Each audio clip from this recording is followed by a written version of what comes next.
Hello, it's Deanna Kory of the Kory Group, and I'm going to talk to you today about buying an apartment and what to look for, and in addition to what to look for, how to conduct yourself in a way that will most effectively get you the deal. The first thing to consider is that, are you buying a home or are you buying an investment? Because although most people in Manhattan are buying a home, although some are buying investments, and when you're buying a home, it's a different process than when you're buying strictly an investment property. When considering a home, you need to think about, does it work for you? Is the layout correct? Is the room count correct? Does it have an emotional appeal? And very importantly, do the finances work? Is the price within the range that you can afford? And not only is the price within the range you can afford, is the maintenance within line of other maintenances, and is it something that you can afford? In order to find this out about buying, you need to speak with a banker and speak with a broker and perhaps go over your finances. A lot of times you'll display what your financial statement is, what your income is, how long you've been working at the job, what your future potential is. And by talking with a broker or a banker, you can often find how much that you can spend on a property. Now, it's very important, even if you get pre-qualified by a bank, which is one of the critical steps in the process, that you also speak with a broker, because you need to also be pre-qualified for a board if you're buying a co-op, and not so much if you're buying a condo. But when you're considering all of this, it's very important to make sure that when you're buying, you look at the various comparable sales in the area so that you know that you're paying within line of what other things are selling for. And a broker who works with you, a good agent who works with you, should be able to tell you what it is that's selling in the neighborhood at that particular time, or at least give you a fairly good indication.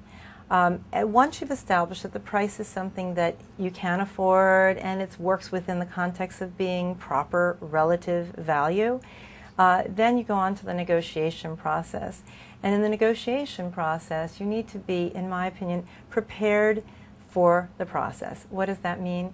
It means you should do a little investigating on the building by having yourself or someone who's qualified look at the financials of the building. You should be prepared on your own financials, to have a financial statement prepared so that your broker or you yourself can present an offer intelligently. You should be pre-qualified by a bank if you're getting a mortgage. Try and get a commitment letter or get a pre-qualification, because there are times that you need to be able to not have a mortgage contingency in a current offer. And for more information on that, please look at deannakory.com.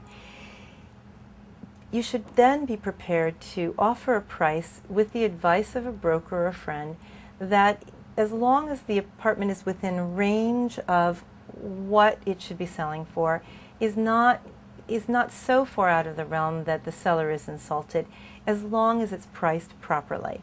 And when you offer a price, it's important to be direct and straightforward about the negotiations.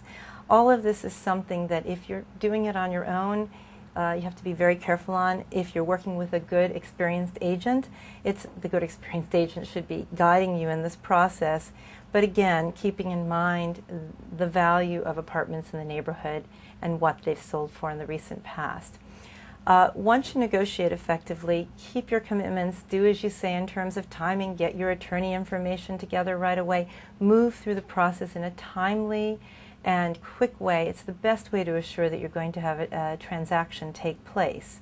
The transaction can also get bogged down with sometimes when attorneys argue over things, so be a little aware of that and be prepared to be proactive if you see things deteriorating on that front.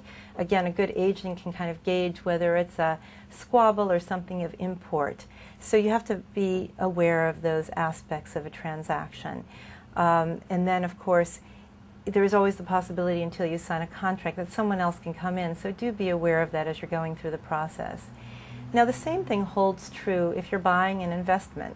But an investment needs to make sense from, if you're buying it as something you're going to rent out, it needs to make sense for you as a rental, if that's the goal. Or if you're going to hold on to it long term, perhaps it needs to make sense from the vantage point of location or the beauty of the apartment or what have you. But that's a judgment call. That's a very personal thing. but the other steps that I've talked about in terms of buying an apartment as a home still apply. If you have further questions, please feel free to contact me, and my information is at my website, deannakory.com. And if you'd like to follow current market information with me, you can do so on twitter.com/DeannaKory.